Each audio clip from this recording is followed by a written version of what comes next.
I think it's fair to say Herschel Walker got a lot more headlines this week and continues to get them. Natalie Allison, who is covering the Georgia race for Politico, tweets this out. The latest Herschel Walker abortion scandal is on CNN, and yes, all the D.C. folks are aware, but 11 Alive in Atlanta tonight led with crime, followed by more crime. So unless Democrats take out ads about it, don't assume voters in Georgia are aware or actively thinking about this, Juan. I think she's wrong. I think that not only are voters in Georgia, I think voters all over the country, it was the talk of the week, either the story of the week. And the fact that the story just kept, the son comes out and says that his dad has not raised his children, multiple children. It's kind of a horrific soap opera in that sense. I don't know if it's going to have impact in terms of how people vote in the state of Georgia, to answer your question about the local impact, because the polls so far are really not there. We have one outlier, but nothing strong. But if you ask me, should it have impact? Gosh, abortion is a core issue for the right, for the Republican Party in this country.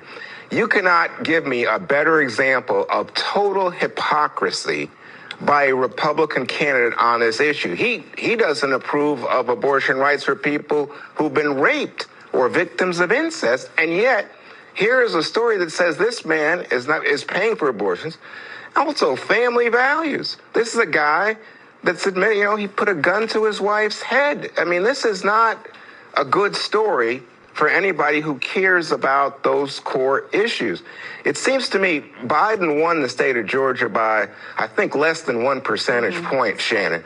So you look at the political consequence, it may be that voters don't turn out, somebody's just not excited anymore by the idea, or that someone says, I hate Democrats so much, I'll vote for any Republican.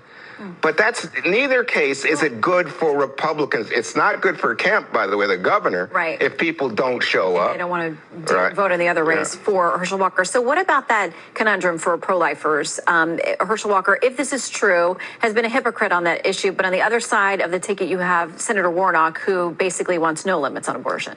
Yeah, and Herschel Walker has denied it unequivocally. And so if you are a pro-life voter, then you have two clear choices. One person is going to vote with your issues in Congress and one will not.